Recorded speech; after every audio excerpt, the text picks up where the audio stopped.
This video is going to cover 3 disabilities: Down syndrome, intellectual disability, and cerebral palsy.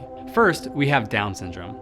Down syndrome is caused by an additional 21st chromosome, and it occurs in 1 in every 691 babies. Common physical attributes include low muscle tone, small stature, and an upward slant of the eyes. In almost all cases, Down syndrome is also coupled with an intellectual disability. There is one type of Down syndrome known as mosaic Down syndrome, which occurs in about 2% of all cases, and an intellectual disability is not always present in individuals with mosaic Down syndrome. By and large, however, individuals with Down syndrome typically have an intellectual disability as well. So let's continue this conversation by talking about intellectual disabilities.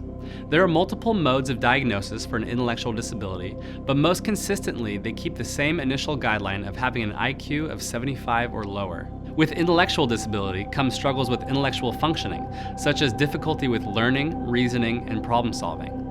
There's also struggles with adaptive behavior. Many individuals with intellectual disabilities have lower conceptual skills, which revolves around language and literacy, money, time, and numerical concepts. Struggles with adaptive behavior can also include lower social skills, which pertains to things like interpersonal skills, social responsibility, and social problem solving. Lower practical skills is also often present, which includes activities of daily living, occupational skills, or just following schedules and routine and safety guidelines. Intellectual disabilities can stand alone or be present in other disabilities, such as Down syndrome, like we just talked about. Lastly, there's cerebral palsy. Cerebral palsy is an umbrella term referring to neurological disorders that affect a person's ability to move. CP is broken down by the way it affects people's movements, the parts of the body affected, and by how severe the effects are. Spastic is the most common, impacting more than 70% of individuals with cerebral palsy. People with spastic cerebral palsy have stiff, tight muscles and affected joints that can be rigid or difficult to move.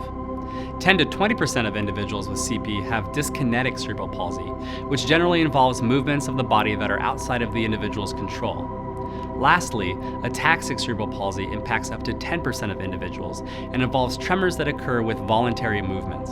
Cerebral palsy is caused by damage to the developing brain, either during pregnancy or shortly after birth. Because of this, it is the most common physical disability in childhood. Cerebral palsy is permanent and lifelong, but generally does not worsen over time. People with cerebral palsy are likely to also have other impairments in addition to CP, not always, but often. For example, 1 in 2 have an intellectual disability, 1 in 3 use a wheelchair, 1 in 4 have epilepsy, 1 in 5 use alternate modes of communication, 1 in 10 have a severe vision impairment, and 1 in 25 have a severe hearing impairment. Individuals with Down syndrome, intellectual disabilities, and cerebral palsy have a multitude of strong skills and positive qualities, and we will dive into how to support these skill sets and qualities in later videos.